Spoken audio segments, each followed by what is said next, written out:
You're tuning into Black and White Sports on YouTube. The no-holds-barred truth on sports.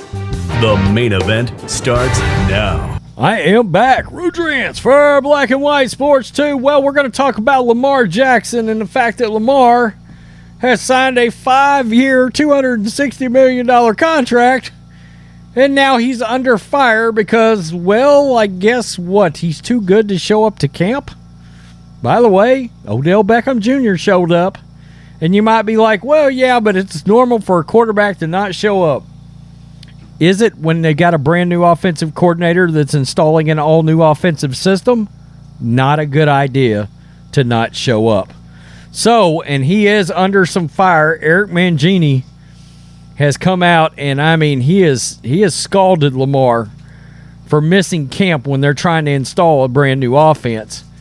Baltimore Ravens quarterback Lamar Jackson will be operating a different offense next season with Todd Monken as the new offensive coordinator alongside two new receivers in Odell Beckham Jr. and Zay Flowers. Many thought Jackson would be at Baltimore's voluntary workouts. Well, he's not. It is common for veteran players to miss this portion of the offseason, but when you have a new coordinator and receivers, getting as much work in as possible might be worthwhile. Former NFL head coach Eric Mangini is surprised that Jackson isn't present for voluntary workouts after signing his new contract and with a different offense to learn under Monken. Quote, "What I'm surprised by is he's not on campus.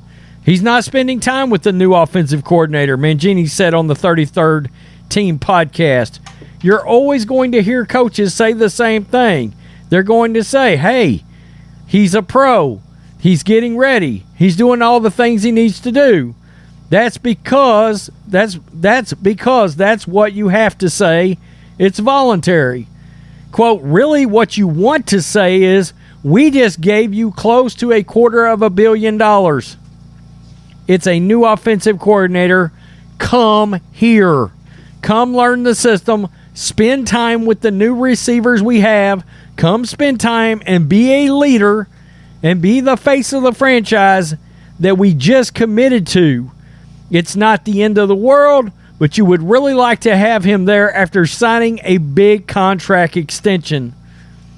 Look, if Lamar was in there and he was learning the offense and he's setting the tone, and him and Odell and Zay Flowers are all showing out and leading by example, man, this looks bad. This really does.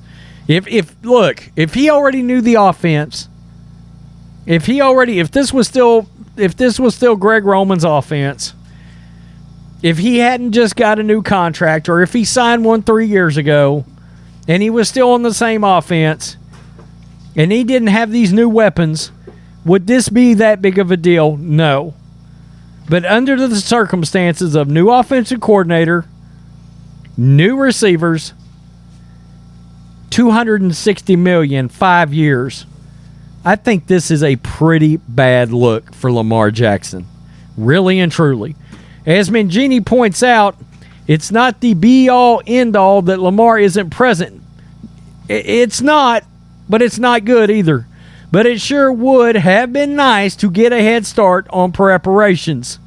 Ideally, Jackson would be going over the offensive scheme with Monken and developing chemistry with two new receivers.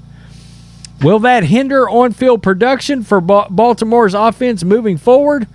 Possibly.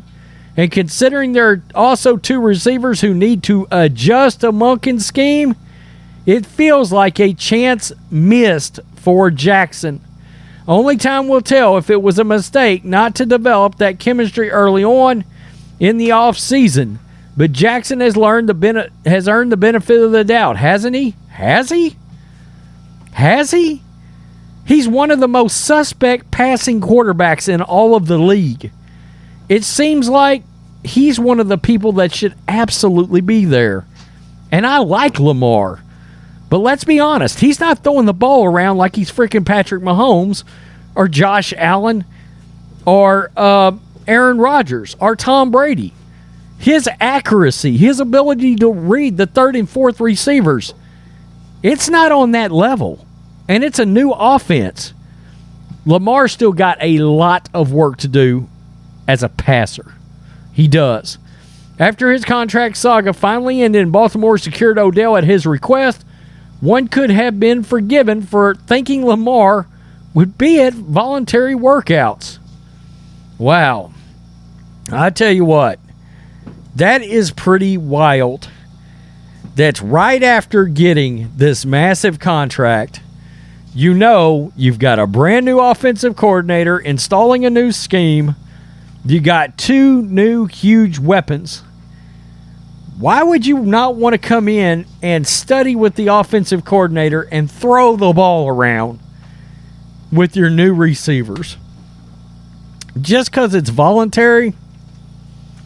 You know, the best leaders are going to do things that aren't necessarily necessary.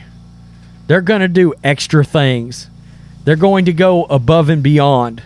And for 5 years, $260 million, you can't show up to voluntary camp? Really? It's crazy. Again, we're not talking about somebody in their 3rd year in the system and they've excelled. And they've played with these 2 receivers for 2 years or 3 years in this system. Yeah, I'd completely give you a pass.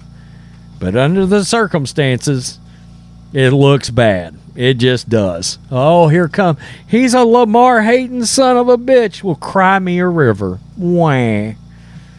I mean, come on. I expect this out of franchise quarterbacks. Show up when you're learning a new system and you got new receivers. Plain and simple. I don't care if you're Tom Brady, Lamar Jackson, Aaron Rodgers, Patrick Mahomes. It's a big deal. It's a massive deal when you've got a new offensive scheme.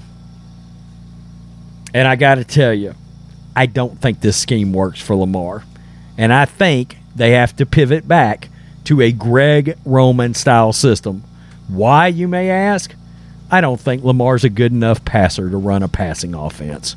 Tell me what you think, Black and White Sports 2 supporters. Peace. I'm out. Till next time. Thanks for watching the show. Be sure to like, comment, and subscribe. Be sure to tune in next time on Black and White Sports.